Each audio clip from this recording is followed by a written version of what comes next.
So the number one thing you must, above all other things, make sure your gun is zeroed.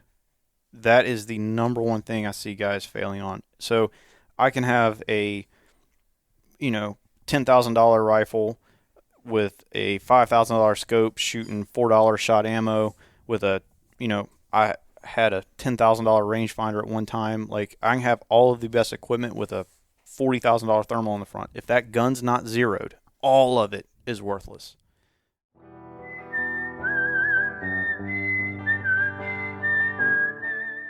These are stories of outdoor adventure and expert advice from folks with calloused hands. I'm James Nash, and this is the Six Ranch Podcast.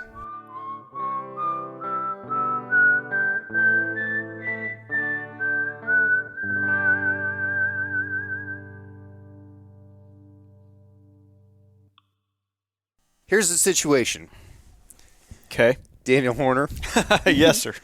You're walking down the street. Mm-hmm. Van pulls up next to you. Okay. I jump out, grab you. Black bag over the head. In the van you go. Oh, like last week. Like last week. Okay, good. Right? So we take off. We're driving. Mm-hmm. And then we stop. Okay. You have no idea where we are or what the conditions are. And I say to you, Daniel Horner, what is the maximum range that you bet $1,000 and your life that you will hit a 10-inch steel target in these conditions, which you do not know? 300 yards. 300 yards. Yep. Given my choice of gun? Given a hunting rifle, the rifle that you hunt with. I guarantee it 300 yards. Okay. It'd be very difficult to get a set of circumstances that I couldn't pull that off, short of fog or something, blowing snow. We did it in a 30-mile-an-hour wind yesterday. So, what about you, Jordan? I'm gonna roll her back to 200. That's where I'm at. Yeah. That's where I'm at. I'm interested in this $1,000 challenge. Mm-hmm. And I feel like when I talk with people about it, they play it pretty conservatively. And they play it much more conservatively than they play it with an animal's life. Because when they're putting a hunt on the line and they're shooting at an animal, they will stretch it out farther than that. Yeah. Which means that they're putting less than $1,000 of value on an animal's life. Yeah. I go the other way, man. Yeah. I really do. Like, I'll miss a steel plate with the best of them. Sure. I've done it more than once. I'll do it more than once probably tomorrow. But, yeah, with an animal, I can't tell you the last time I took a shot and it didn't go right where I wanted it to. Yeah. And it's not because of the skill of shooting. It's the shot selection. Like, I just won't pull the trigger unless I know what's going to happen. I'm going to put you in an uncomfortable spot. Okay. And it's going to be an uncomfortable spot because you are a humble guy. But for our distinguished audience, would you tell us some of your shooting accomplishments? Yeah. I've won 2 pistol world titles and 2 pistol national titles. I've won 12 USPSA multi-gun national titles, and every sniper competition I've entered except the one I was second with. So, yeah. And done a lot of shooting. What are some of those sniper competitions? The international sniper competition I won twice. We won the USASOC Special Operations Sniper competition. We won Mammoth Sniper competition 4 times, I think, and that was all with my partner Tyler Payne. And then me and my wife actually won the Mammoth Sniper competition, and then we finished second, and that was when we kind of called it off because my wife was done being cold, wet, and hungry. Yeah. So she was like, well, we were finished second by 1 point. That's good enough for me. We can let it go. Yeah. So I said, okay. Well, your wife is a Marine, so I'm pretty sure that point that got dropped was on your gun. 100%. How long have you been competing? 21 years. So what did it look like when you started competing? You're a kid. Yeah, I was 12 years old.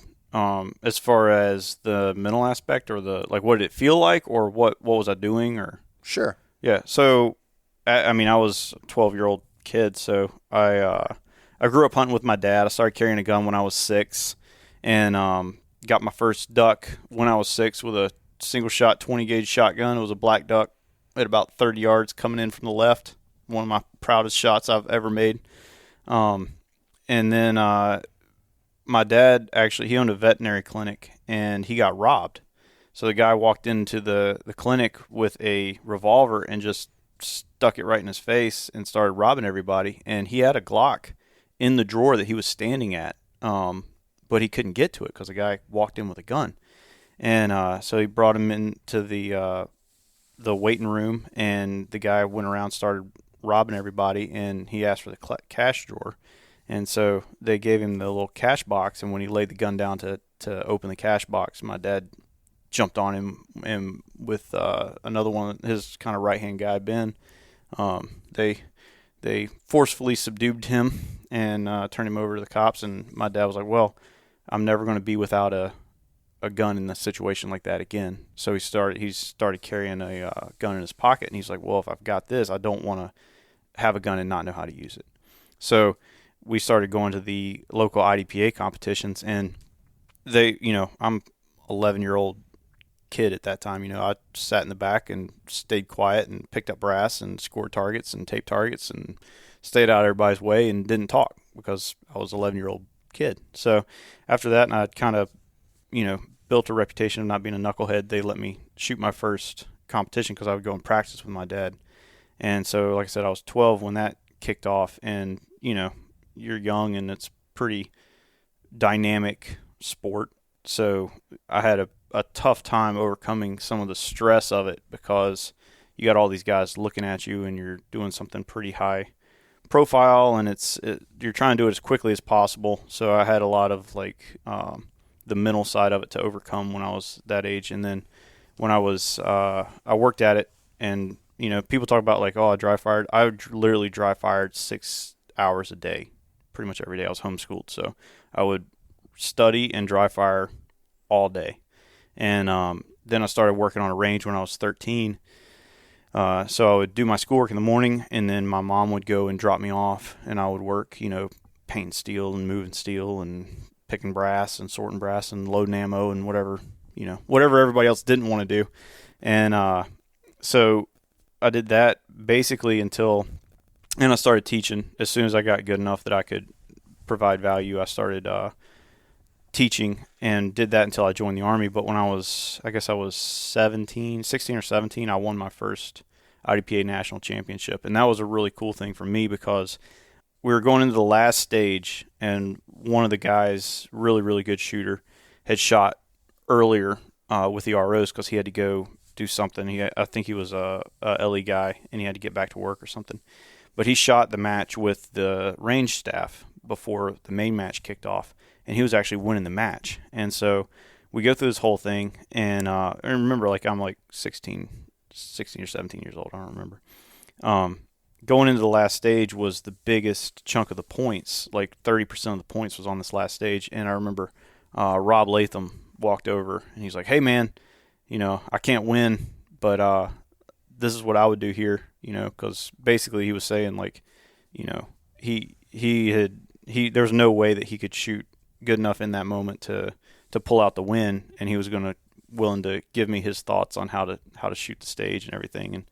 And that was something that's pretty cool. I mean, the dude's got, I don't know, 30 national titles. Like he's been doing this since the 80s, and that was a moment that really stood out to me. And then joined the Army Marksmanship Unit after I'd won those 2 nationals. That's what gave me a chance to go try out. So really long answer to your question, but it's going to get longer yet. Okay. We're just getting started. So the Army recruited you. Yeah. To shoot for them. Right. So the way it worked, I wanted to join the Army either way, but my parents, like I said, they'd invested so much into me at that point. Like I wanted to see how far it could go, because I was getting to where, I was doing pretty well. I'd won a couple of nationals, and I was doing well on the training side of it and everything. And I was like, well, this would be great. And if it doesn't work out, then I'll go over to Ranger Regiment, or I'll do whatever it is that I wanted to do anyway. And so the process was you go down there for a week and you try out. And I worked my way up, fast forward 10 years, I actually was running that team. And the way I looked at it when we brought guys in for tryouts, it wasn't an assessment of their shooting ability, right? I've got results from 5 years to see how well you can shoot. It's, are you a good person? It's stuff we can't teach, right? You can't teach integrity. You can't teach, is the guy going to quit? Is he going to be there when he's cold, wet, and hungry to support the teammates? Is he a guy that you can go spend, 250 days away from home a year and be around? And so that's what they were doing to me, making sure that they could hang out with me and not get tired of me. Mm-hmm. And they offered me the job, so I came into the Army, did OSA, one station unit training. So I came in, went to infantry school, and then went to the team from there. So what does life look like on the Army Marksmanship Unit? It depends. There's 6 or 7 teams. They kind of go back and forth. But there's a shotgun team. All they do is shoot competition. They're Olympic level shotgun shooters. Same thing for the international teams. And then you have a service rifle and a service pistol team. They do the across the course high power stuff, or the bullseye pistol competitions. And those two teams will do a little bit of select training from time to time. And then you had the action shooting team and the instructor training group. And so the instructor training group basically did nothing but teach Big Army. And they were very busy. I mean, they were TDY probably, so they were temporary duty. So that means they were leaving Fort Benning and going somewhere else to train another group of soldiers, probably 200 days a year, which is a lot. And then we had the action team. So we did both the competition and the training side. So we would, I would say I spent about half the time competing or developing myself or the guys as competitors, and half the time actually going out and teaching specialized courses. So it would either be, close range rifle, close range pistol, or some type of sniper rifle class. And a lot of our sniper rifle classes were more on, it wasn't necessarily the extreme long range stuff, because, we could all do it, but it was more on like the practical application of a sniper rifle. Like if you got a target between 400 and 800, this is the fastest and best way to get rounds on target quickly. So let's talk about for a second what a sniper rifle actually is, because I think that sniper is one of the least understood words amongst military professions. Yeah. And sniper rifle has been so distorted by Hollywood, by video games. Most people see a dude like on a rooftop screwing a gun together last minute, and that's a sniper rifle, or they see a big scope and that's a sniper rifle. What's a sniper rifle? What's that even look like? So it's funny you ask that, because what it means to me is it shouldn't be sniper rifle. It should be sniper's rifle. Any rifle that a sniper picks up is a sniper's rifle. That dude has a capability. It's not the gun that gives him that capability. It's the dude that understands what to do. So it's just like there is no assault rifle. There are assaulter's rifles and there are sniper's rifles, but just the inanimate object means nothing. So I can hand a dude a sniper rifle that most people would look at, or it's labeled a sniper rifle in the Army system, and I can hand it to most people and they have no idea what to do with it. So it has nothing to do, to me, it has nothing to do with the gun so much as it has to do with the guy and what that guy's capabilities are. Like you can hand, my buddy Tyler that I shot all those sniper competitions with, you can hand him a 243 hunting rifle and he will go mop the floor with 99.5% of the people that own guns. Yeah. So given the capabilities of guys like you and Tyler, what do you look for in a gun that you want to rapidly put rounds on targets between 400 and 800 yards with? So long-range ballistics come down to exit velocity and BC. That's it. What's BC? The BC is the ballistic coefficient of the bullet, basically how well it travels through the air. So, are you throwing a football-shaped bullet through the air that's, got some weight to it and it's, trying to push through the air, or are you throwing a wiffle ball through the air? They decelerate at different rates. So if you have a good high BC bullet. That means it cuts through the air very well.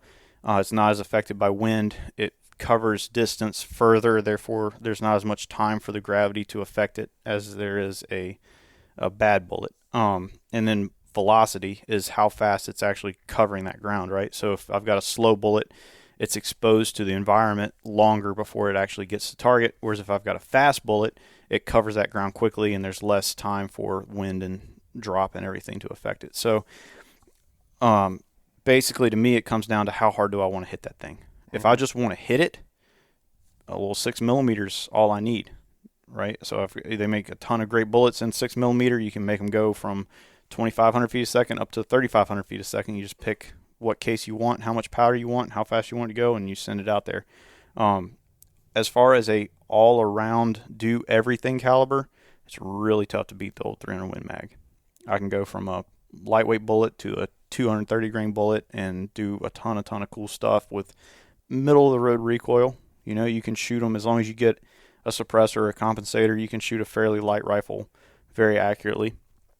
But when you start talking about a true sniper role, there's other things that come into considerations for those guns. So I would say one of the major things is that top rail for enablers, so your thermals or your night vision, because you spend 99% of the time the sniper's role is not shooting, it's observing and reporting. So you have all those enablers. Obviously, that you can still shoot through them, but that's what they get used for most of the time. I want to turn the volume up on that little tidbit in case people missed it.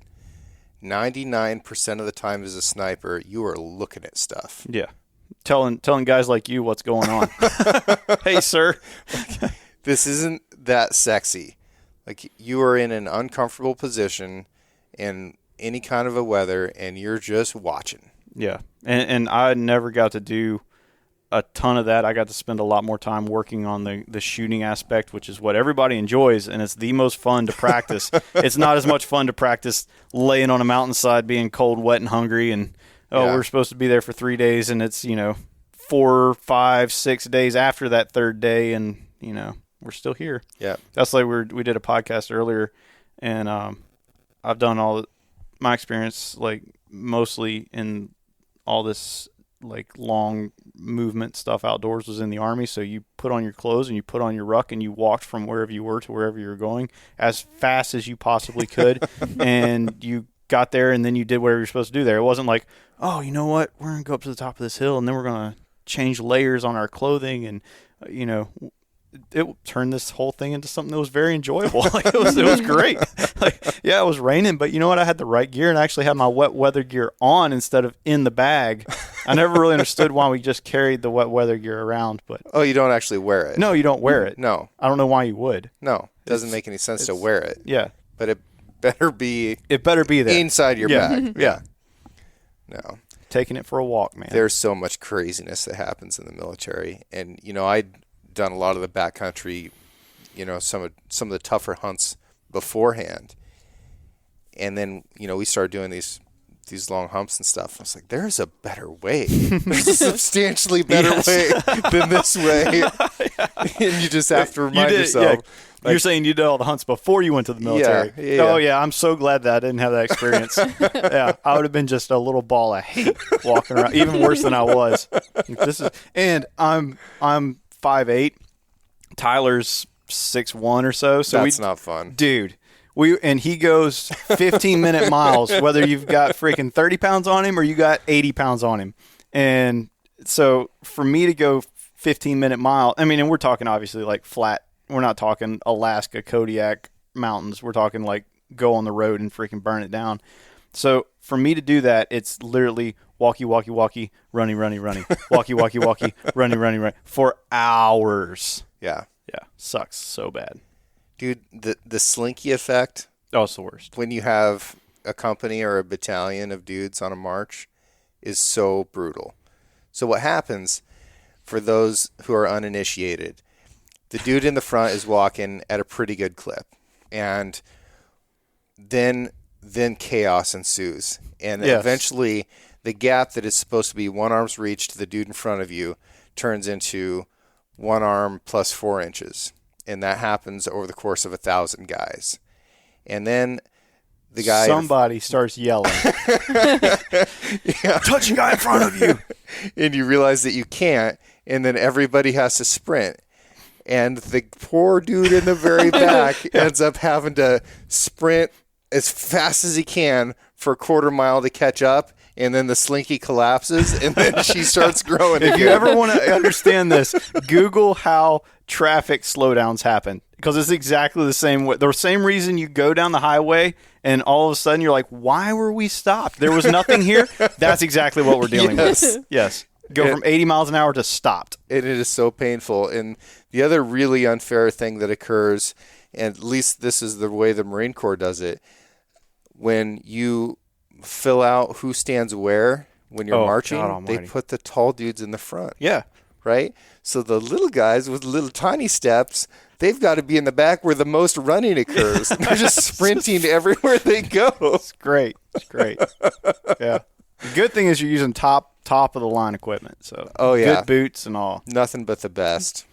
Yeah. That is a wild misnomer about military gear.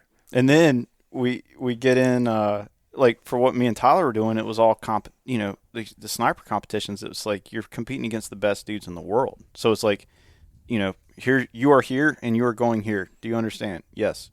Move out. Yeah. And so it's freaking you grab you and everything and you go 110% as hard as you can the whole time. So there's no like enjoyment. Like we went on this, it's like, oh, look at the beautiful view. You're like, how many beautiful views I can't even tell you how many there were because I never saw one. Yeah. You just burn it down as hard as you can. So you hoof it all the way out there to point B, mm-hmm. and you get there. Is there an RO standing there? Sometimes. One of the best competitions, definitely not the best, but one of the best was that USASOC competition. And so you would get what's USASOC? United States Special Operations Command. Okay. So it's all... your Rangers, Green Berets, SEALs, all those guys, and then guys from all around the world that are their counterparts. They don't invite the Marine Corps because they want everybody else to have a chance? Yeah. Okay. Gotcha. I think they're invited. So I might have used big words on the invitation and we got confused or something. So that was actually a really cool competition because at the very beginning, they gave you a brief. It was like, and this was the brief. Everybody was in there. This was your course. So you'd have a time. It was like your bus would leave or your van would leave at 9:17 in the morning, and so you would. And the directions were super clear. Take all equipment you deem necessary to conduct sniper operations. Great, perfect. Yeah. so you got on there, and we had, but you could leave anything on the bus or on the van that you wanted to. So you're in a big 15-pack van. So you've been picked up by the van before. This isn't. I wasn't way off when I started. No. This was just Tuesday. This is just the way it works. So we had like a big team bag in the middle of the van that had everything. So we had all of our night vision, all of our thermals, all of our nods. Everything you could possibly think you would want, and everything that we needed, we had two of. Yep. And everything was in there. And so you'd get on that van, and they would drive as fast as they could, and they'd hand you a book, and they said, all right, you have until the van stops to make a plan. It would be like, hey, and they'd give you a scenario. You're in an observation position, and this is what's going on in front of you. These are the good guys, these are the bad guys, and then the thing would slam to a stop. It literally like slide to a stop. They'd throw open the doors and say your time begins now, and you would run out of the van and figure it out. Or they'd say same thing, like you are here and you're going here, you'll receive further instructions. And so you would get out of there, and along the way, if you saw anything that was good or bad, you'd try to remember it, and you'd either report it or you would shoot it or you would, interact with it. And then you get to the second place and you get your next set of instructions, and it was just back to back to back. And the worst part was they never gave you a score. So you were completely blind the whole time. You had no idea if you were doing well or doing poorly. We went in to do the stalk, and you had to be within 200 meters for the stalk, which is normal. But when you stalk in like sniper school or even the Special Forces sniper school, usually it's one to three observers. Well, they had 7 observers. So you're trying to avoid detection by 7 observers. So you had to get in there and then find your guy while under observation. And they set it up because they've got good dudes coming after them. They put it to their advantage. So they were down in a bowl, and we had to come over the top of that ridge somewhere just to get down there to see them. So me and Tyler got in there, and we popped into position, or we popped over the ridge, and were able to sneak down in and start, trying to find our guy. And we found perfect spots for every dude except our guy. And finally, we got the guy that we were looking for, and we got all set up. And like I said, we'd won the International Sniper Comp twice. We had won Mammoth Sniper Comp 3 or 4 times, whatever it was. We were crushing it. Every single time we took a stalk shot, Tyler took the shot. So I found the loophole, and the way you do it for the people that haven't ever done this is you're in position or you're not in position, but you're in there trying to find a shooting spot. So you've got your binos out, you're moving super slow, you're just moving around. You can see the guy, but you can't see if it's really him because you're looking through 3 or 4 layers of vegetation. And the guy, is this like a cardboard thing with a picture on it? No, it's a real world dude, Okay. like real life guy behind binos. Gotcha. And so we're looking around, and you know how, with binos through veg, it's really hard to see facial features, and like we don't know these people, so it's not like, oh, I know, oh, it's James, obviously. Right. So we had to actually positively ID the people. So we had to be really, and if you shot the wrong guy, it was, negative 1,000 points and 40 lashes or whatever. Like, I don't know, it was really bad. You had to make sure you got on the right guy. So I finally found a hole that was perfect. And then once the guy, whether it's the shooter or the spotter, finds that loophole, he does not move. So I found it, and I locked on. I'm like, right here, I got him, Tyler. So Tyler builds the position for me. So I don't move. He puts the tripod together. He puts the gun together. He camos up the gun. He camos up me. And then he rotates the gun up underneath me and pushes my binos out of the way so that the gun is exactly where my binos were. Because in those situations, if you move even an inch or two one way or the other, it goes from a good clear shot to you can't even see the guy. Mm-hmm. So he does that. We get in position. I'm sitting there on a knee, like perfect shot, 200 yards. And we have blanks in there, obviously, so we don't actually have real live ammo. And I'm like, man, we have been so successful, and Tyler's taking the shot every single time. So I was in position. I'm like, hey, dude. I was like, I think you should take the shot. He's like, why? I'm like, it's just, I've never had a superstitious thing ever in competition for any reason except in that one moment. And I'm like, dude, get up here. And so I swapped out, and then I went through and I recamoed everything, made sure he was perfect. And he breaks a shot, and once you break the shot, they send a walker out to you and he gets within 10 feet. And they get, 3 to 5 minutes to see if they can find you, with knowing that walker is within 10 feet of you. Mm-hmm. Then if they don't find you, they put a letter on top of the binos, and then you have to ID the letter. So it came up, Tyler ID'd the letter, and they're like, all right, send the second round. So now you're under observation, the walker's within 10 feet, and you've got all these dudes. Actually, I tell you back, I don't think all of them could look at you. I think only the guy you were shooting at could look. And then you have to shoot another shot.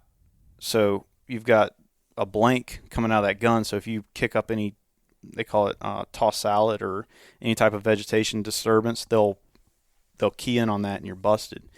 And he took his second shot, got it 100% clean. Everything was good to go. So then once we did that, we had to get out of the position. So we broke it all down and headed out. Then you had to actually take that shot live from the exact same position. So they took pictures of you, and then you shot at a 10-inch plate. Well, they didn't let me go because I wasn't in a position to observe the shot. And I'm sure they said it, but we just didn't hear it. So I had to watch Tyler freaking walk out of that room with his rifle and go to the range and make this shot for, if you don't make that shot, you're out of the competition, basically. There's no way you can win. And that was probably the longest 30 minutes of my life waiting for him to come back. And, of course, he nailed it. But, yeah, pretty crazy. So let's talk about what that takes to stock in on on people who have optics who are looking for you and know where to look. Because it's tough to sneak in on a critter. But if the animal that you're hunting is not alarmed, right? They're just going about their day. So their level of awareness is standard for whatever their life is like. And some animals are more keyed up than others. Mm-hmm. But I think it's fair to say that most animals are not looking for you as hard as people who are actively looking for you with equipment to do so. Well, and they can't, because you couldn't live on that level of, constantly freaking out. You'd die. Right. And the same thing with people. You put people in that situation, you let them sit there for 3 months. There's no way they're going to be as alert as they are as like, okay, the sniper stalk starts now and it ends in 3 hours. Yeah. No, that level of fatigue when you're in that situation is devastating to your psyche, to your physical ability, your mental ability, everything. So how do you do that? Without giving away any OPSEC stuff, like how do you camouflage yourself up? How are you actually making that approach? So it's really funny. Like when I went to sniper school, we started with like 63 dudes and we graduated 17. And from day one, the dudes that grew up in the country had an advantage because they just were used to working. They were used to that kind of game of extremely high level, like hide and seek, basically. Mm-hmm. And they understood, like, hey, if he can't see me and I can't see him, I can move freely. Whereas a lot of guys, didn't have that experience. And, sound gives away presence, movement gives away position. So in the hunting world, as long as you don't make noise or get busted by scent, they really don't know you're there, right? Like the odds, they have to just happen to look by when you're moving to actually give away presence and position at the same time. And it's just hard for them to cover that much ground with their eyes all the time. But when you're stalking on that target, that they know you're coming, and they know the other thing is they know the direction you're coming. And odds are they've been through that area, for months. So they know, and they're snipers, so they know your most likely avenue of approach. Exactly. So it's not like, there's this 45-degree swath that they have to observe. They're like, well, coming from where they're coming from, there's like 3 drainage ditches and a couple of big trees. So there's really like 5 avenues of approach or else you're going to get busted. So when you're coming into that, the biggest thing is you've got to find the target first, which it sounds obvious, but it's the most difficult thing to do. And it always goes like this. You're sneaking through the woods, being super careful. You've got a grid. They give you a grid coordinate for the truck, so you'll put that on the map, and then you'll put where you start on the map, and then you'll kind of try to use a topo map to find an avenue of approach. And then one thing that helped me out was I would set a compass on where that truck was supposed to be. But you'd be sneaking through there every single time, man. And all of a sudden you'd look up and there's the whole truck. It's not like you saw there's the whole group of dudes with their binos. It's not like you saw there's an edge or a wheel and I'm going to stay sneaky. No, you're like just standing out there in front of God and everybody and you're staring right at the truck and you freaking drop, flatten yourself out and you crawl back behind a tree and you're like, oh, thank God they didn't see me. Yeah. And, Tyler had a guy. We were at the international sniper competition, and we were maybe 180 meters from the truck because this stuff was so thick, and we lost the bearing of the truck. So once we find the truck, you set a compass to that bearing, so you can always, even though you can't see the truck, you can set your compass and you know where the truck is through all the vegetation. And we were in a bad position, and it was because of that. They forced us all in that bad position. There was nowhere else to go. And one of the walkers saw movement, and what they do is they'll call freeze, and no one can move. And then the walker will go out with a big orange stick, and that's the observer's quote unquote bullet. So the observer will say, 4 steps left, 10 steps to the rear. Okay, sniper at your feet. And he literally walked and brushed Tyler's arm as he walked past him. So that observer saw him. Tyler had a good enough ghillie suit and good enough breakup of his outline that the guy couldn't figure out exactly where he was at.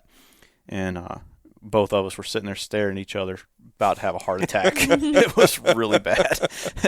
That was a crazy one, too, because once we got through all that, not to make this long story longer, but we actually took our shot from 72 yards. We could hear them talking in the truck. There was nowhere else we could find a loophole. So it's pretty amazing. So your ghillie suit, is that something that you would ever use in a hunting situation? I have, just to see if it's practical, and I didn't actually answer your question earlier, so I apologize. But for all the ghillie suit does is break up outline, right? So like it gives me something to tie natural veg to. And if people look out there, this is how you think of camouflage. If you like define invisibility, right? You look through something and see whatever's behind it. That is invisible. If you can't, if there's nothing obstructing your view, then you are technically invisible. So I don't want to look like a tree or a bush or anything. I want to look like whatever is directly behind me relative to the observer. If I do that, then I'm invisible and he can't find me. So that changes usually at about 12 to 14 inches, because that's usually the tops of grass. And then it changes again at about 3 to 4 feet, because that's usually the tops of small bushes. And that's just kind of generally how it goes. So if you're out there and you're hunting something, look at the most likely avenue of approach of the animal, and then turn around and look directly through where you would be, and you want to look like whatever that is. So camo patterns are great, but all they do is break up outline. So they have neutral colors that generally break up the outline, and some of them match the environment better than others, but nothing's ever going to do what, 4 rubber bands and some natural veg will do, because then you actually look like the environment you're trying to blend into. Are you bringing little pruners out there with you to cut stuff? Yeah, so I take pruners and those rubber bands, like I said. I'll just take regular old rubber bands. I'll wrap them around a tripod, wrap them around my forearms, wrap them around the gun. And then when you get in there, once you get to an area, you'll find the truck. You'll find where you think you're going to take a shot from, and then you just start putting that veg in your equipment. And then you look like what's behind you, and then they can't see you. And then the other thing is you use a screen. So a screen's like basically something between you and what you're trying to avoid. And it can be anything. It can be a tree. It can be a bush. It can be, literally a sheet. Now, I've used some ghillie suits. I've never actually done like the attached vegetation to it, but I've used, big poofy ghillie suits before. And I've found that with archery, it's really difficult to make one that doesn't interfere with your string. Yeah. So there's some practicality with it, maybe with a rifle shooting it from the prone, but with archery, you have to be really careful that the inside of your arm, the inside of your chest doesn't have extra stuff sticking out. Yeah. And, it cost me some shots. And really, like I said, all a ghillie suit does is break up the outline. It's not a camouflage in the way that some people think of. People think you put a ghillie suit on, you're invisible. Mm-hmm. No, you look like a dude in a ghillie suit. You look like a Wookiee running around the woods. Like, that's not natural anywhere, no matter what the Wookiee hunters have to say. So what gives the ghillie suit the advantage is when you attach that natural veg, you've got so much other stuff breaking up that outline, you don't look like a human. You don't look like anything, really. You look like just a collection of dark and light spots. And that's another thing I carried all of the time. I carried spray paint, all the Krylon's camo colors. Mm-hmm. And before I talk about that, though, they call them Viper hoods. Like, if you Google a Viper hood, it's just a ghillie suit that goes from the breaks of the shoulders to the top of the head, basically. And that's that's a practical thing to use. Like, a ghillie suit's not practical. You're not going to go out in there with a 20-pound burlap bag around you. You'd heat stroke and die. So, but the little Viper hoods are really good if you're listening. That, I think, would be worth your time of looking into. But the spray paint is huge, because you can get there, and my personal opinion is I always want to be lighter, because I can easily darken up. It's really tough to lighten up, and you don't want to be that one black spot in the woods, right? That one dark hole. Jordan, what does camouflage mean to you? Just breaking up an outline. Yeah. Yeah. Are all camouflage patterns created equally? No. I mean, to the human eye.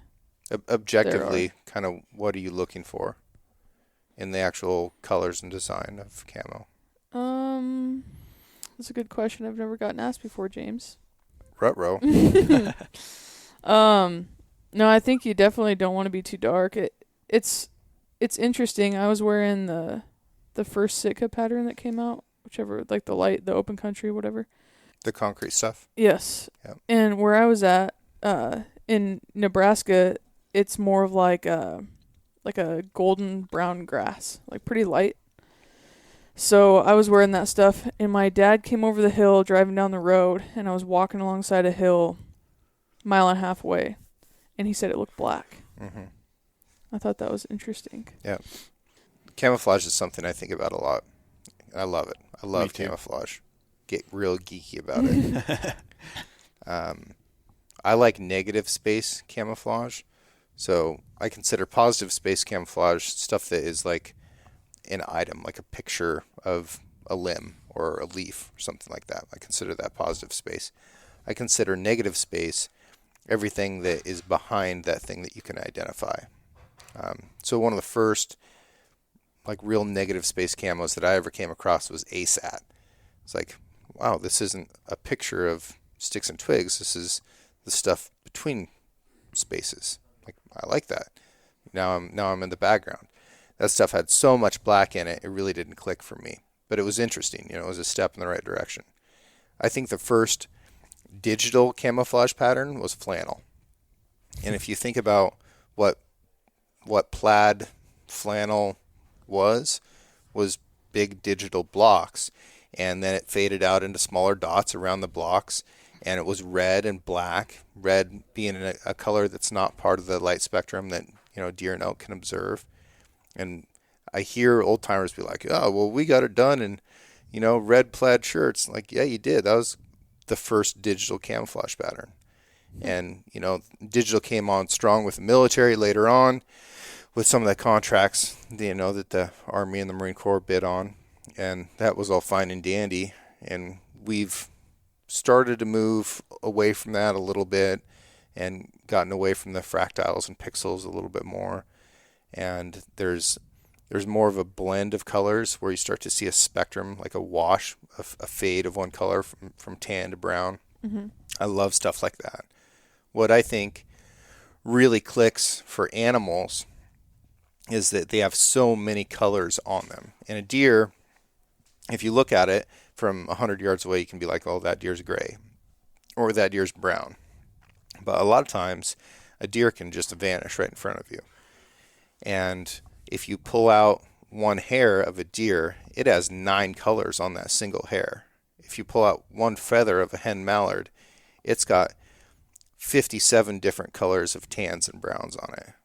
And I think that is what really makes camouflage function in the real world, is lots of little tiny colors. And at distance, it can seem like one color, but the reality of it is that light is hitting that in so many different ways that they can really blend in. And a hen mallard or hen pheasant or a ruffed grouse, man, they can just vanish if they sit still and they're in the right type of cover.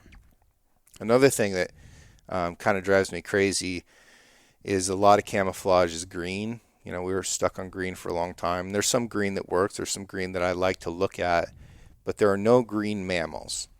And I think that there's a reason why there are no green mammals. I think that if it was an effective color for camouflage, that some mammals would have evolved to have that. And before anybody gets mad at me, sloths move slow enough that vegetation can grow on them and they can become green in appearance. And that's important because they do move so slow. They're very vulnerable to predation. But that is the exception. But nothing grows a green hair. So I'm not wild about green camo. If you want to test your camo, go out there and put it out there at the elevation that you are going to be when you're hunting and look at it. And then go out there. This is something I do all the time, is I just take a bungee cord, like a green or a brown or a black bungee cord, whatever, it doesn't matter, just a bungee cord, and just wrap it around your chest, and then just stick like 2 pieces of veg from the altitude that you're at in that, and watch how much more effective that camo pattern becomes. Yeah. It's not twice as good. It's like 40 times as good. Interesting. Yeah, because like you said, it doesn't. The camos now don't look like a tree. They look like the stuff behind the tree, like you're saying. So if you put something that is supposed to be between you and the animal, in between you and the animal, it makes that camo be able to do what it was designed to do.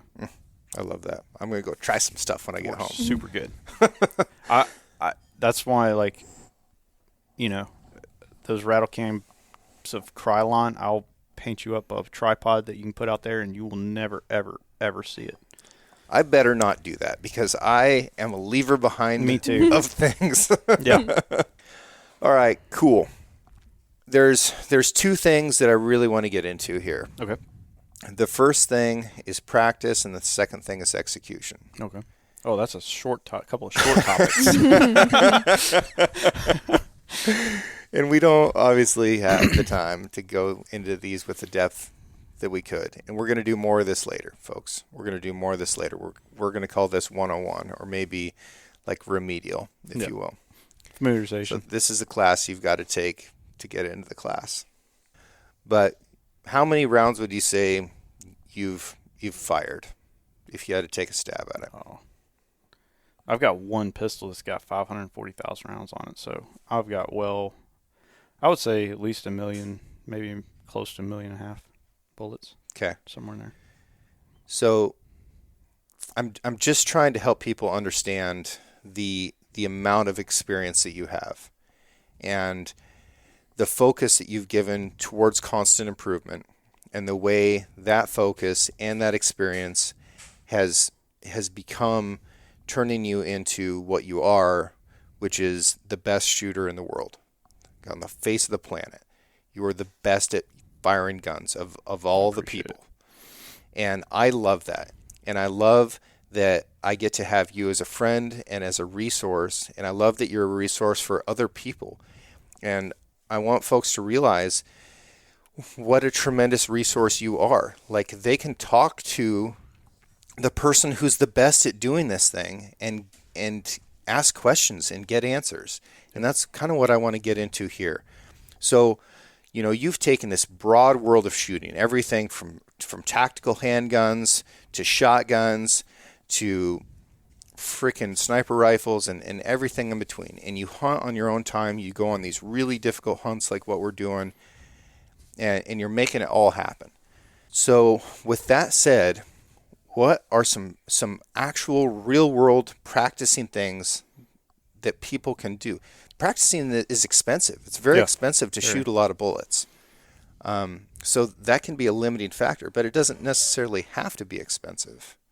So the number one thing, and let's isolate it to rifle hunting for now. All right? Sure. So the number one thing, you must, above all other things, make sure your gun is zeroed. That is the number one thing I see guys failing on. So I can have a, $10,000 rifle with a $5,000 scope shooting $4 shot ammo with a, I had a $10,000 rangefinder at one time. Like, I can have all of the best equipment with a $40,000 thermal on the front. If that gun's not zeroed, all of it is worthless.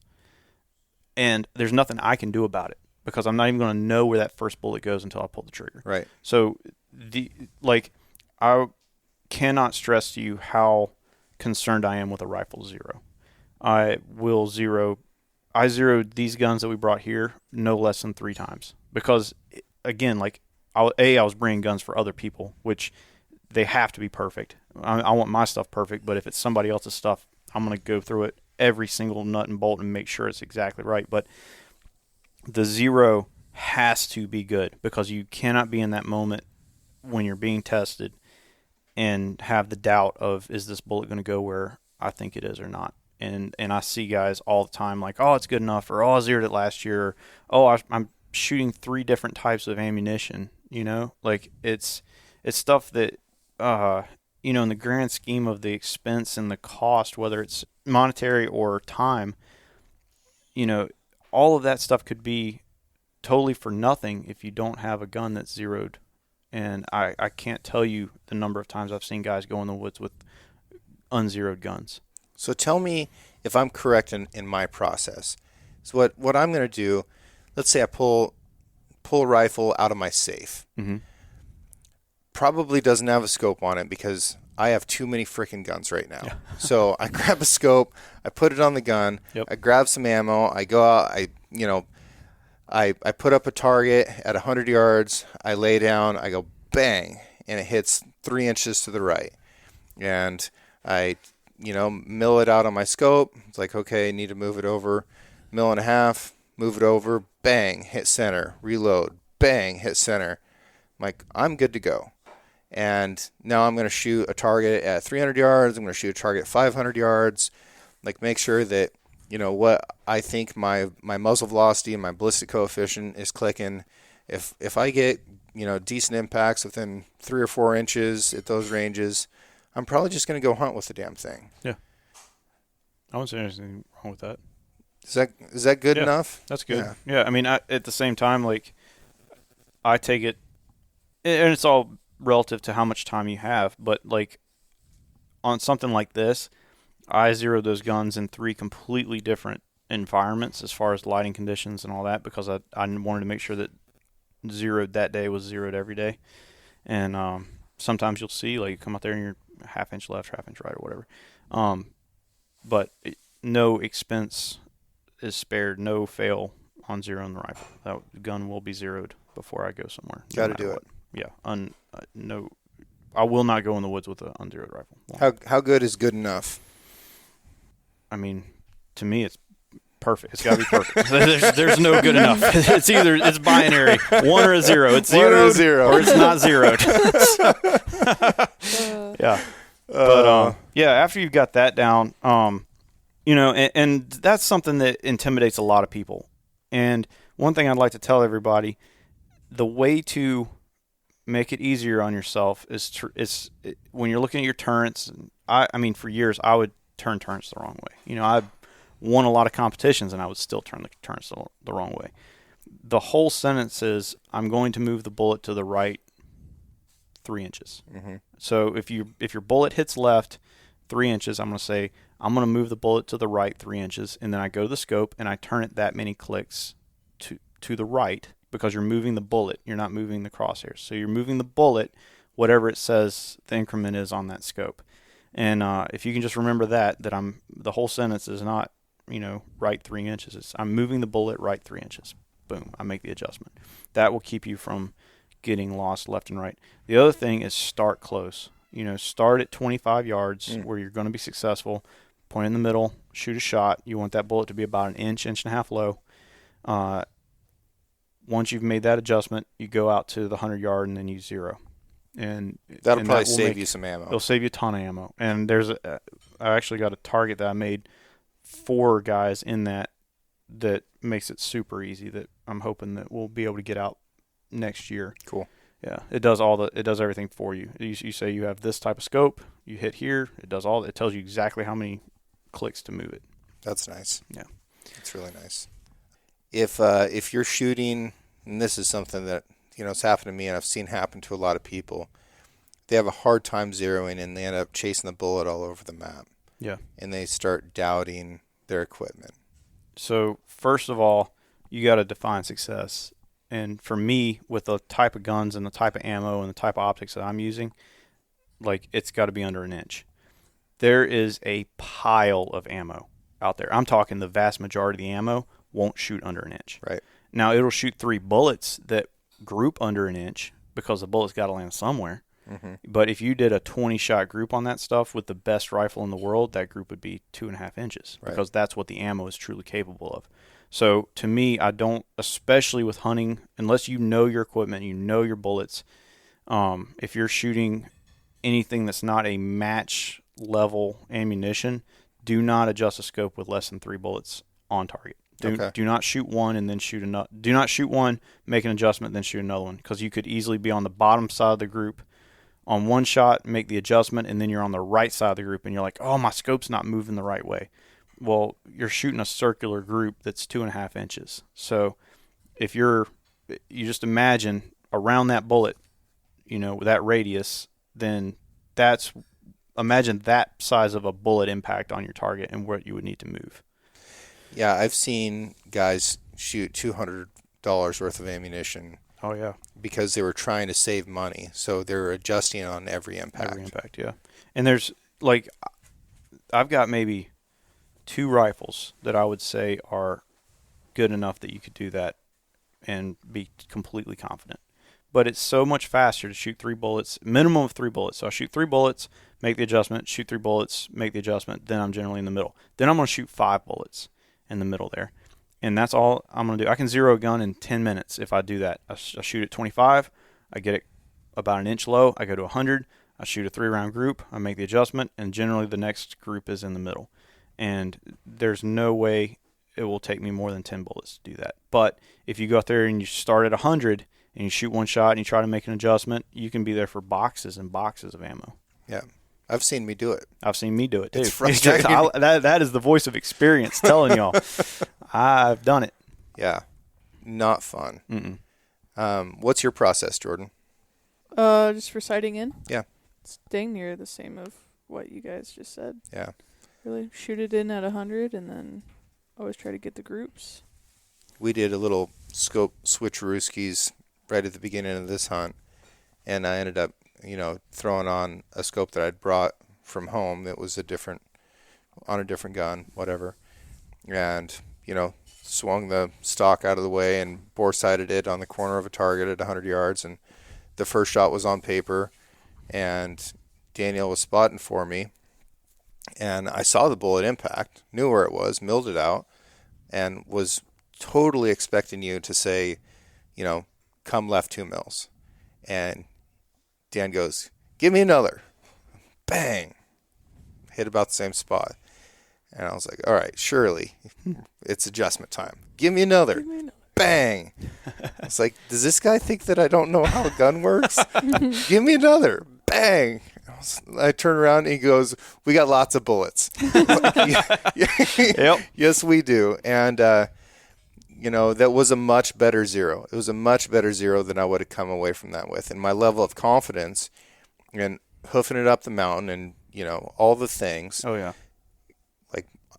Lay down and it's ice time. Yeah. I know that this gun's right, and me being able to get myself right, get my mind right for actual shot execution was so much easier when there wasn't any doubt in the gun. Yeah. And my confidence was higher because I'd fired more shots during the zeroing process. So that was a big lesson learned for me. Good. I think you should touch on bore sighting real quick. Bore I sighting. think that would help a lot of people that pull a scope out of a box and shoot it at the target once and don't hit anything. Well, let me tell you how you bore sight a tank. Because it's kind of fun. Yeah. So the tank barrel is a 120 millimeter smooth bore cannon that's 17 feet 7 inches long. It is a big old gun. And on the very front of it, if you ever have the exquisite pleasure of looking down the barrel of a tank, you'll see that there are little dimples at the 12 o'clock, 3 o'clock, 6 o'clock, 9 o'clock position. And what we do is we take dental floss and we tape it from 12 to 6, from 3 to 9, and you made yourself a crosshair. And then you crawl back into the belly of the beast and you go and point the barrel at the target, and you look down that barrel with a pair of binoculars and make sure that you are centered up in it so that it has the same amount of barrel on all sides, and you've got a good sight picture, and you put the crosshairs on the target, and then you adjust the sights so that everything's looking at the same stuff, and you're zeroed. And I've tried that. It's really cool. Really? Yeah. Yeah, that's like the most punk rock bore sighting I've ever done. And I've tried it on like my 50 cal, and dental floss is too big. Like Doesn't work. I need something else. It's not. Haven't figured it out on a rifle, but it's pretty fun. Cool. Yeah, it's pretty fun. So, how do you bore sight?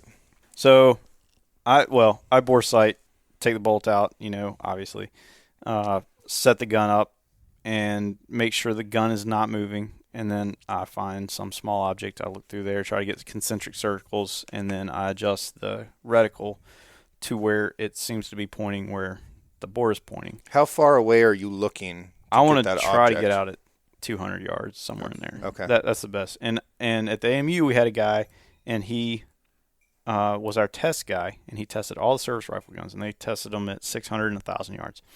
And this cat could bore sight you on a 6 foot by 6 foot target bore at 1,000 yards with no sights on the gun every single time.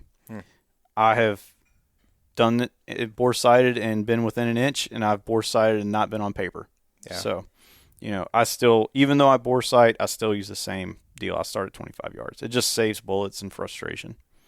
I really like to use the corner of something. Yeah. Like if I can find a 90-degree corner on a target, like I've got and again, my steel target's at 500 yards, and that's what I've been using, but I can find that white corner and put that in the middle of my bore and look through it, and I'll sandbag in my gun, and I'll, move my head up and down and make sure that everything's looking right, and, make the adjustments. The adjustments will work with you. So if you can get your gun steady enough, what I like to do is put the target in the center of my bore, and then I'll look up, and I won't even think about whether I'm moving up or down. Just crank on it. And I'll just move it until the crosshairs are on the target. Yep.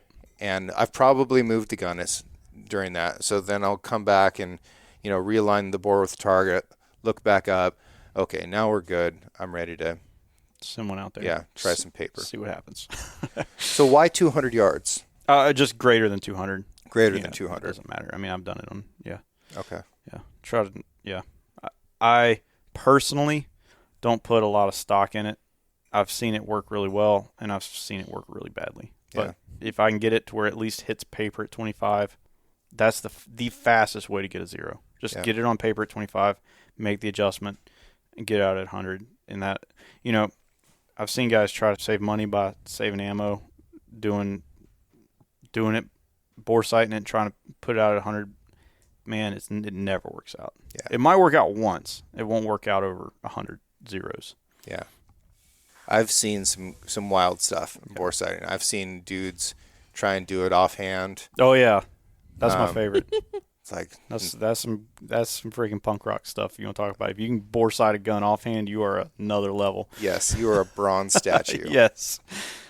But I do think that knowing what I don't want to say anything bad, but there's this completely false thought out there that there are all these half-minute and 1 minute guns running around. Right. Like most of the guns with most of the ammo are going to be about 2 minutes. If you lay down with a great shooter and you shot a 20-round string, a 20-round group, you're going to be close to a minute and a half, 2 minutes. Yep. And that's just the reality. I had a guy tell me that his M4 shot a half a minute of angle. So an M4 in the Army is able to be given to a soldier at 3 minutes. Right. The ammo is able to be given to a soldier at 3 minutes. So that means you have a 6 minute solution that is ready to go to war. Which means that at 100 yards, it can land within 6 inches of the target and be good to go. Yeah, a 3-inch radius of the center. Yeah, so 6 inches diameter. And if you shoot enough 3-shot groups, eventually 3 of those bullets will land side by side. Right. But if you go out there and you shoot a 30 or a 50 or a 100-round group like we used to do at the AMU, you'll see a pretty round 4.5-inch group usually. And that's where I see a lot of guys, kind of fall into, well, the bullet's going to go where the crosshairs were. And that's not always the case. If you're trying to really get a refined zero, that's why you got to shoot enough rounds that you can actually see. And that's with the shooter basically out of the loop. That's in perfect situation off of a bench and all that type of stuff. And, if you, I know that I add about a tenth, or I add about, in inches, I add about 2/10 to a quarter of an inch to any system at 100 yards. With me off bipod legs in a bag and having shot 1.5 million rounds. I add that to the system. Right. And most people haven't shot that much, right? So they're adding more than that. So when you put the human factor in, that group gets a lot bigger. So and the other thing is most guys are zeroing hunting rifles that have a real small barrel. So you get 3 to 5 rounds into that thing, the barrel heats up and the group gets big. It's just the way it works. So that's why you'll see a lot of companies advertise, a 3-shot group size, because if you go more than that, the barrel heats up and it just won't shoot. And it's nothing against that company. It's just the way metallurgy works. And another thing that people need to realize is that what a lot of companies do is they will shoot 5 shots, and they'll take the 3 that are the tightest, and that's what they'll say is their group size. And that's some fudgy science. Yeah, that's how you end up with government numbers. Yeah. So, yeah, when people start talking about group sizes, like me personally, like when it comes to like work stuff or something that my competition, like I don't even consider the measurement of a group size of anything less than 10 bullets. Yeah. Like I really want to, like if you ask me like, hey Dan, go test that gun, tell me how big it shoots, it's going to be a 20-shot group. Yeah. And you're going to count it I'm counting every bullet. And if I shoot a bad shot, I start over. Let the gun cool completely off, start over at 1. Yeah. No, the longest range we shot for rifle qualification in the Marine Corps is 500 yards on a silhouette target, and I think it was 18 by 20 inches. Does that sound right? Probably 20 by 40 E-type, but I don't know. Something like that. I don't know. It's like from from the waist up, shoulder width, that kind of target. And I'm shooting a 14.5-inch barrel with a sloppy trigger and a gun that rattles like a Macarena every time you move it. Yeah. And this government class ammo. Yeah. It's like you have to do everything right. Like you have to be holding so freaking right, and then just hope that the bullet is on your side. Yep. Yeah. And sometimes you can do everything right and it still slips off. Right. And that's one thing. I mean, even me and my dad have had this conversation. Like he was like, man, this gun's not shooting good. And I went over there and we were looking at. I'm like, dude, that ammo doesn't shoot. He's got a beautiful custom 300 Win Mag that shoots 1 hole, but you put the wrong ammo in it, it's like putting diesel fuel in a Ferrari. It just is not going to go. Yep. Okay, so we got a gun zeroed, and we don't want to break the bank, but we do want to practice. Yep. How do you go about it? So obviously the easy answer is to say dry fire, but before I start any type of practice or training, I have to define success. Like what am I trying to get out of this, right? Like if I'm going to dry fire for 5 minutes or I'm going to dry fire for 15 minutes, at the end of that 5 or 15 minutes, what will I have accomplished? And so when I start talking about, once my gun's zeroed, it's all up to me now, right? Like I just have to point it in the right spot and break the trigger.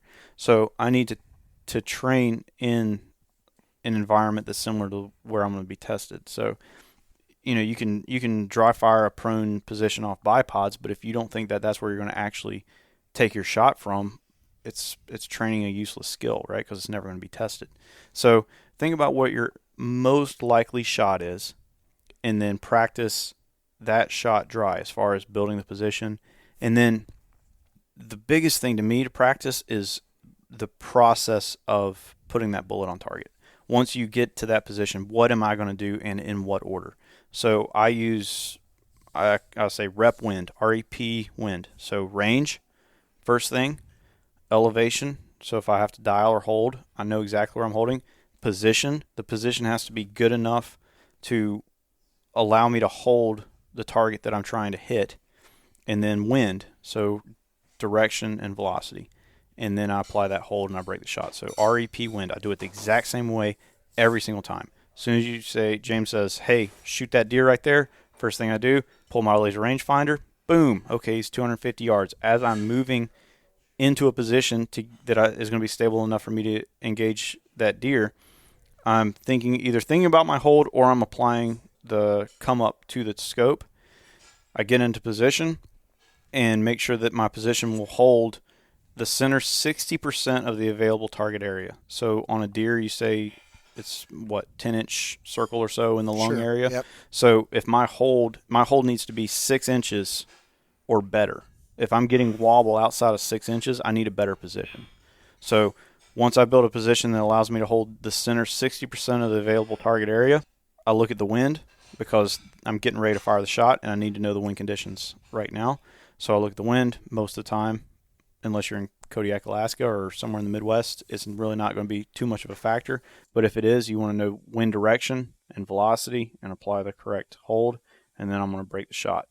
And I'm going to do that every single time. And from the time that I get off the plane or I get to the blind or whatever I'm doing, I'm envisioning being in that moment and doing those things perfectly every single time, because that's what I see the most failure come from, is guys get in that moment and they rush and they're like, oh, there he is, I got to break the shot.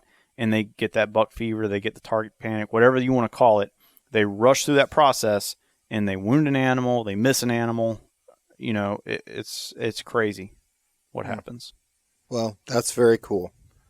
As far as like the actual breaking of the shot, talk me through it. So once I've established my position, I've established my wind hold, I'm actually in position looking at the animal. What I'm doing the entire time I'm looking through the scope is I'm imagining that animal's vitals relative to its position. So I want an upper heart, center of the lung shot is what I go for on pretty much everything. So I'm thinking about the orientation of the animal and exactly where I want that bullet to go. I've got my solution on the gun. Everything's dialed in. I've got a good position. And then what I'm going to do is I'm going to try to press through the trigger, allow the gun to go off, and watch the bullet impact the target. And if I do that, it will make sure that I've got good follow through and I don't jerk the trigger. So that's another, like the Cross that we've been hunting with has a great trigger, 2.5 pound trigger. It's 2 to 2.5 pounds. It's a great hunting trigger. The lighter triggers like that are far easier to shoot. They lead to much more success. If you get up in that 4 and 5 pound range, I don't care how good of a shooter you are, it's really easy to disturb that gun and disturb that reticle and pull the crosshairs off target. So now the Cross has a 2-stage trigger, which I love. Yeah. And there's a lot of folks that aren't used to that. Yeah. So what are the advantages of 2-stage? I personally am a huge two-stage fan because it allows you to have an effectively light trigger without having a light trigger. So that, like the Cross, it's a 2 pound trigger. Well, there's 1 pound on the first stage. So you take the slack up of 1 pound and you're left with 1 pound on the back end. So you've got a very safe 2 pound or 2.5 pound trigger, but you've taken up a pound to 1.5 pounds of that trigger on the front end. So I'm on target. I've got pressure applied to the trigger, so I know where it is. So if your fingers are cold or you've got gloves on, you can touch that trigger without it just going off. Take it up to the stop, let the gun settle in, let it settle right on target, and then you're sitting on the wall of that trigger where it breaks, and then you just press through it and let the gun go off, and the bullet hits the target. Jordan, single stage, 2-stage, what do you think? I like 2-stage. I haven't been around a lot of them before the Cross. I've been around like the Accu trigger that they have in Rugers mostly. Yeah, other than that, I've just been around single stage. But I really like the 2-stage. So like the Accu trigger, the Savage trigger, stuff like that, that's more of a safety than an actual 2-stage. But it does function similarly, at least psychologically. Yeah. I've used some Geisley triggers. I really like Geisley triggers for some of the ARs that I've firked around with, and I love the 2-stage. Yeah, I use Timney triggers, and they do great stuff too. I designed a trigger for them, or with them for ARs, and it's a light take up, and it's a competition trigger, so it's adjustable from like 1 pound to 3 pounds, but it's a light 2-stage. It feels just like a 1911 trigger, a little real light take up, and then a super crisp, clean break. So I'm able to run my trigger's like 14 ounces on my AR. And a lot of people are like, oh, that's too light. But I bet you if you pulled it 10 times, you would be able to go out there and never have a problem feeling it. And you would never disturb the reticle, and your hits would go through the roof. Man, I got to play with that trigger at the Timney booth at Hunt Expo. And I was like, oh my God, this is nice. Oh, I will take a great trigger and a good rifle way before I would take a great rifle with a good trigger, because I can take a great trigger and I can shoot that rifle as well as it can be shot. Yeah. You can give me a great rifle with a crappy trigger, and I can't consistently make that gun go off when it's on target. Yeah. No, I want to get one of those chimney triggers. Those things are freaking rad. Yeah, they're really good. Let's talk about harvesting some atmospheric data. Yeah. How you go about it? I use a kestrel. What's So, your kestrel tell you? My kestrel. It's a bird. Like Yeah, he flies around. He's pretty cool. He's real fast, too. Super It's a fast fast bird. Yeah. I got that 212 wing miles an upgrade. hour. Yeah. Yeah. Mine will do about 214 on the downhills. Woo! But, yeah. No, it's so it's a little weather meter, and you can get them that either have the ballistic calculations in them, as far as they either have applied ballistics or Hornady's 4DOF or whatever is your flavor. But really, what I'm using as far as the environmental side is density altitude, and so when I went to sniper school in 2008. We still had these giant calculations where you took in humidity and temperature and altitude and all this stuff, barometric pressure, right? And in the end, it gave you this correcting number for your data. So, like, if you were, I mean, this was back when it was like you didn't dial to 3 mils, you dialed to 500 plus 1 click or whatever. This is, and Dark Ages. Yeah, they had it way worse before that, but compared to what we have it now, it was pretty basic. But we did all that computation to essentially come up with density altitude.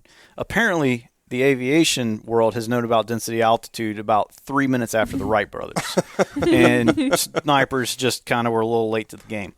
So now we use density altitude, which is a deviation from a standard air pressure is all it is. So like when you go up in altitude and the air gets thinner and it gets hotter and the air gets thinner, the density altitude goes up. And when you go down and it gets cooler, the density altitude goes down. And all it does is it changes the amount of drag applied to that bullet as it goes through the air. Yeah. How many air molecules is it going to bang into Exactly. between you and the target? Yep. And it sounds complicated, but it's really, really simple. Is it thick air or is it thin air? And thick air is going to slow the bullet down faster, and it's going to equate to more drop at that range. Humidity. And it's calculated in the density altitude. Doesn't really matter that much, though. No. That was the other thing. We went through all these daggone calculations, and in the end, it's like, well, and like you can't add enough humidity for it to matter, basically. Temperature matters a lot. Matters. Yeah. Elevation matters a lot. A lot, yeah.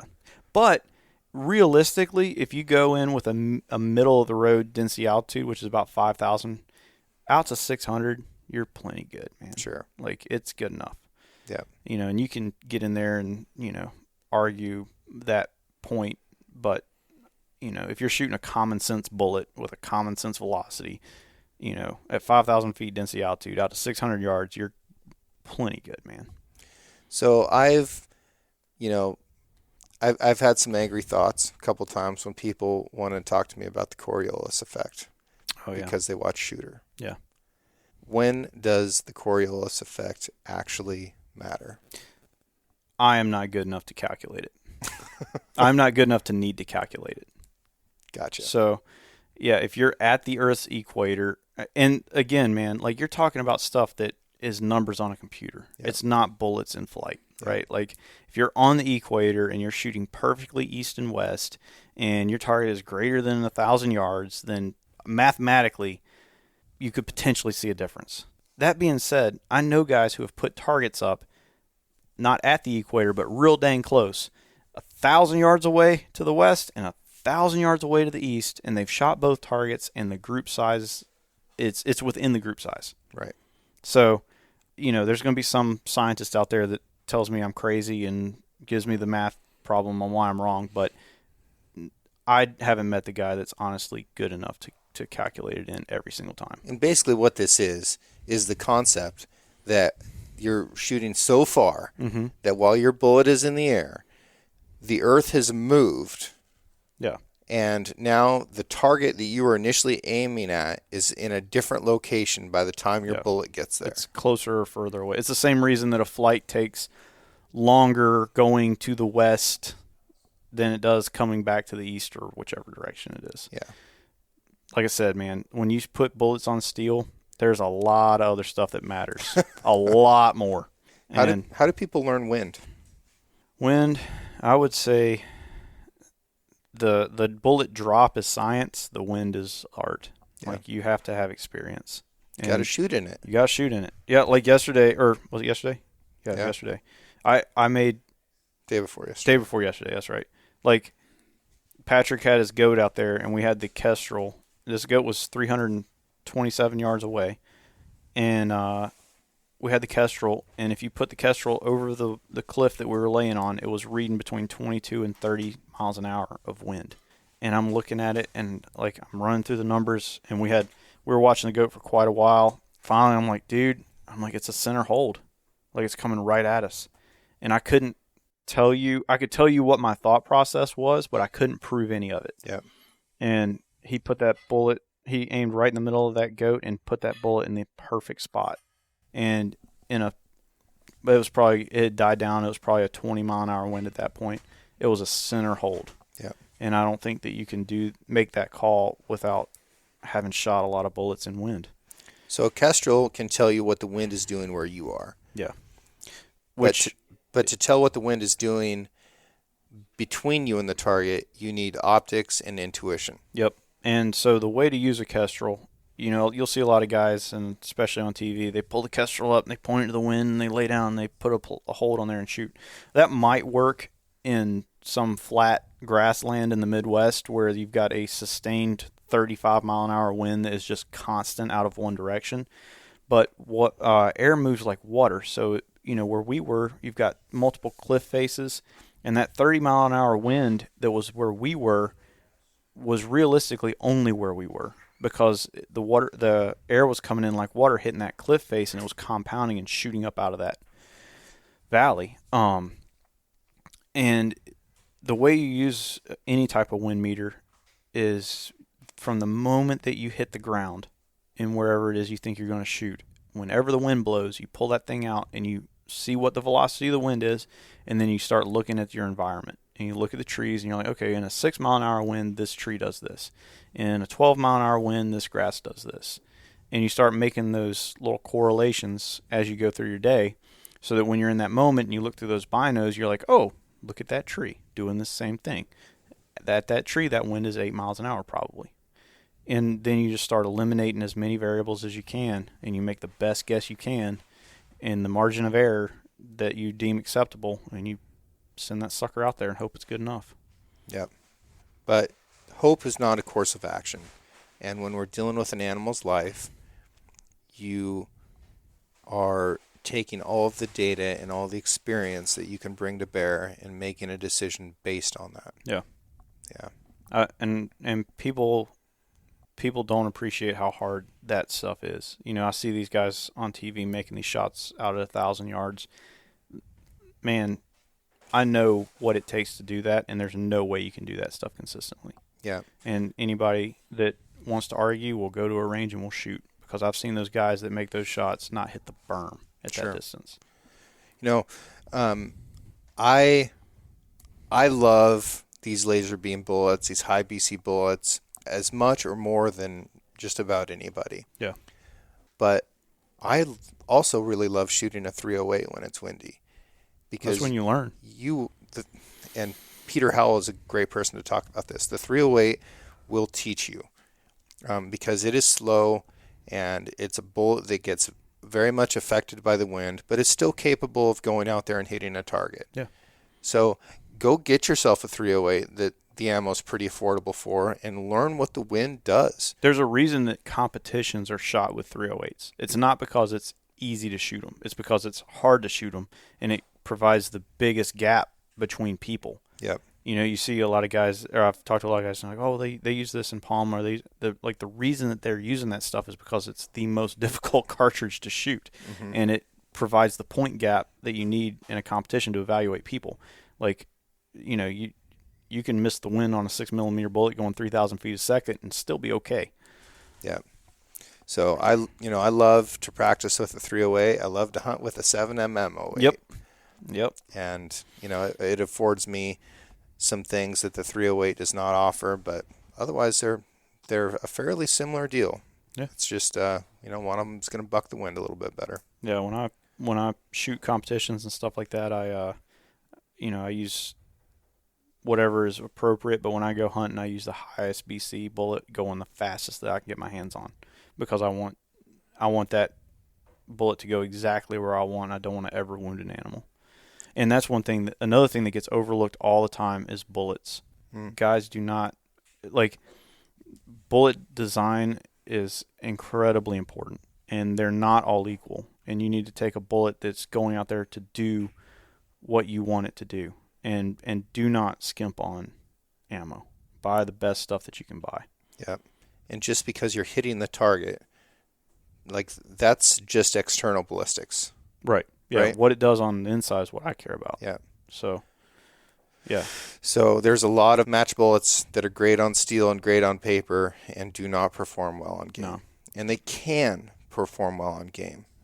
But don't let that convince you that is now the great bullet to shoot. No. I had a guy, he was like, all I shoot's 175 Sierra Match Kings.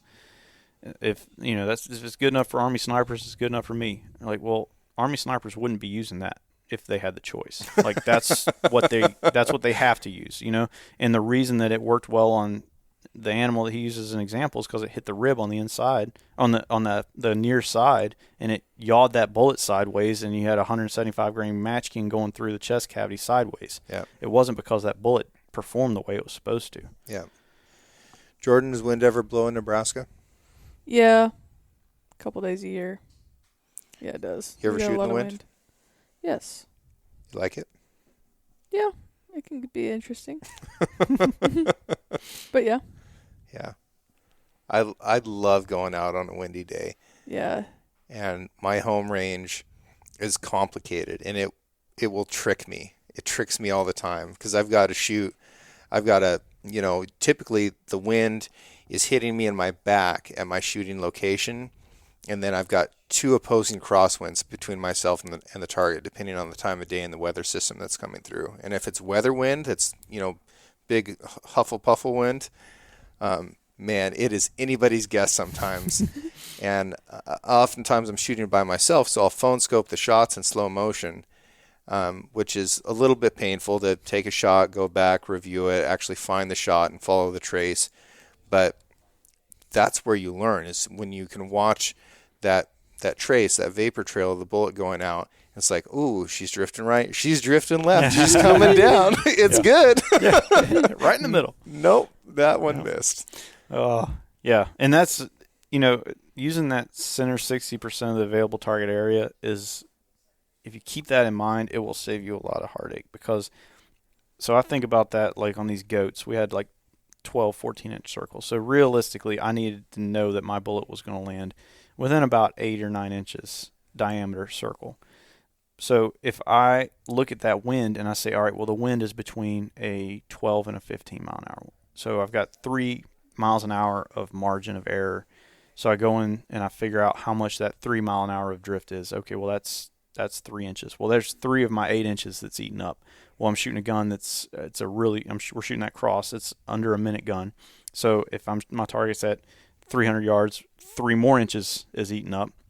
Now I'm at 6 inches of my 8 inches, right? So I have 2 inches for my margin of error. So my hold has to be 2 inches or less. So I have to have a perfect position to shoot that shot.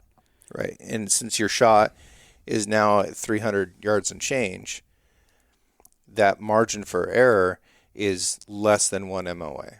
Right. So I cannot be moving more than 1 MOA. Right. Yeah, it's got to be a perfect hold. Yeah.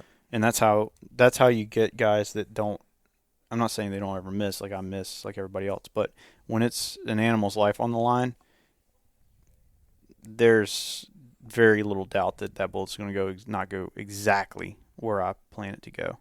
And anybody that's shooting these real long shots, man, there's no way. No one knows what that wind is doing. I don't think that people realize how much wind affects a bullet.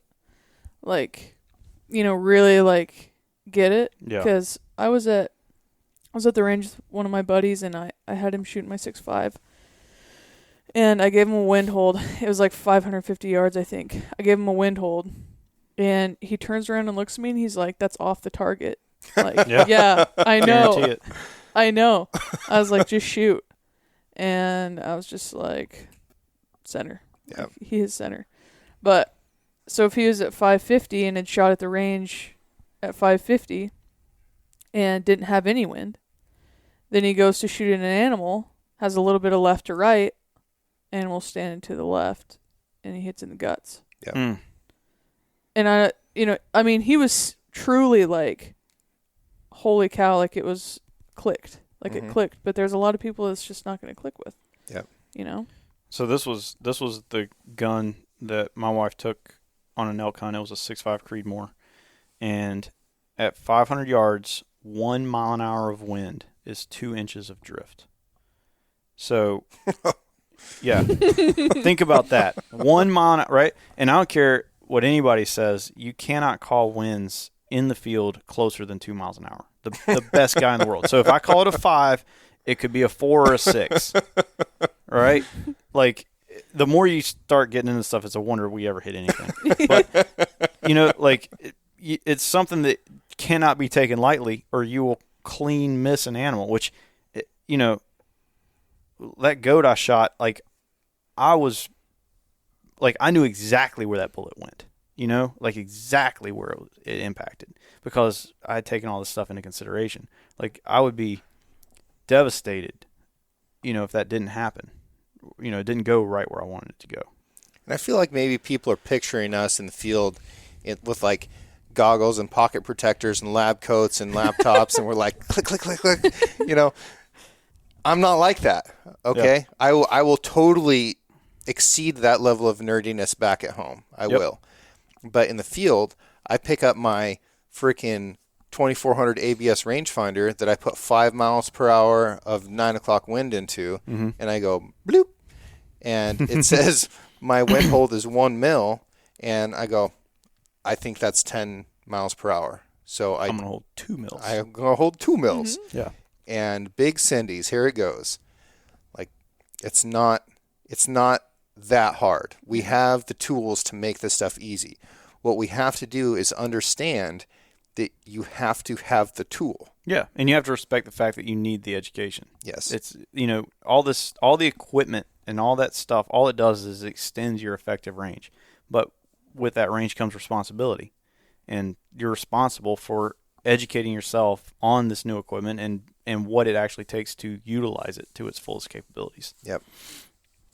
Well, we can talk about this for a long time. Oh, yeah. We're going to talk about it again. Okay. So let's bring it back down and say, all right, folks, lessons learned today from Dan Horner. Zero your rifle. Use good ammo. Use good ammo. Zero your rifle. Zero your rifle. Shoot it out at range. Have a position. Have a process for your shot. When you get in that moment, have a process for how you're going to actually execute that shot, and then zero your rifle. Get steady. Yeah, and then zero your rifle. Make sure your rifle's zeroed. Yeah, make sure your rifle's zeroed. That one's pretty important. That one's pretty important. Jordan, what did you learn today? I learned a lot of stuff from Dan. Too much, probably. Jordan's fading in and dude, out. I am so fading. It's so bad. No, wind matters. Yeah. That's a point I'd like to drive home. You got 2 scoops of wind out where you're at. Yeah. But the thing about Nebraska is it usually blows in one direction. Yeah. It's typically flat enough. I mean, there's a little bit of, there's some hills and chops and stuff, but it's not usually big to get the big updrafts and such. Something I wouldn't say. Something I would like people to take away from this is their custom turrets are only useful in one weather condition. Out past distance, yeah. But inside of 400, if you've checked it, be confident in it, is what I would say. Yeah. And realistically, the odds that people should be shooting a shot past 400 yards, in my opinion, are very small. Right. But, out to 400, you got to do some pretty extreme stuff to really affect enough that there's a lot of other things that affect it a lot more. Be confident in it. And go out there and shoot those guns with those custom turrets on paper at those ranges and figure out what happens. Yep. Prove it. Yeah. Truth it.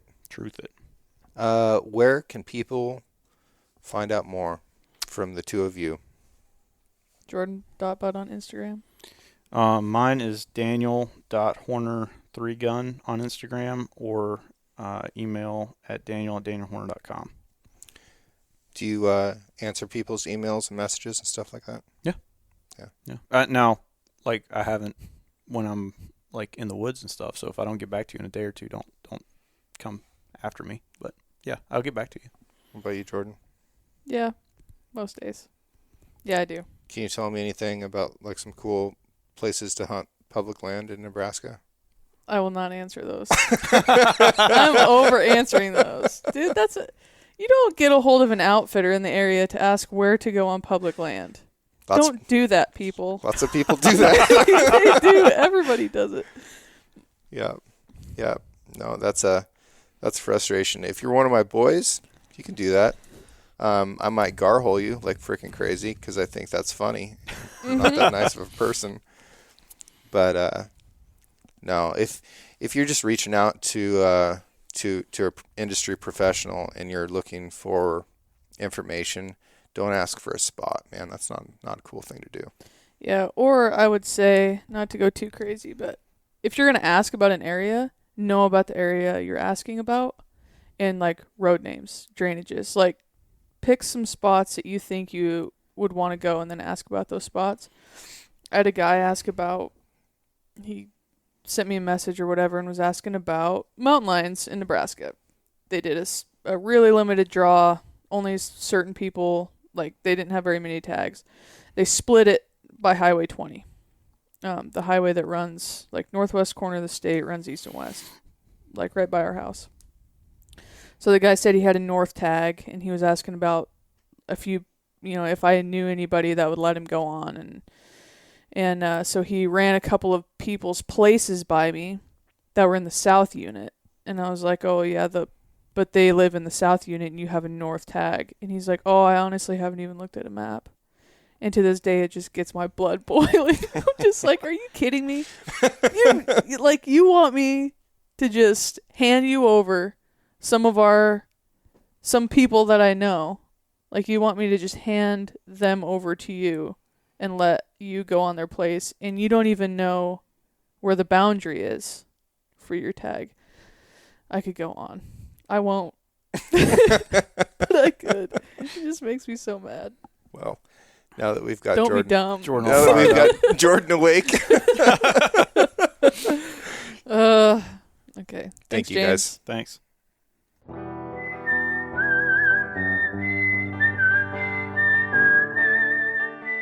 Thank you for listening, and I hope you enjoyed the show.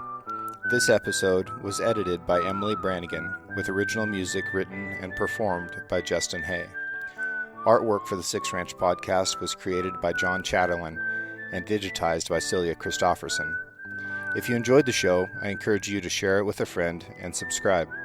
You can find photos and more content on Instagram at Six Ranch Podcast. I'll catch you next week.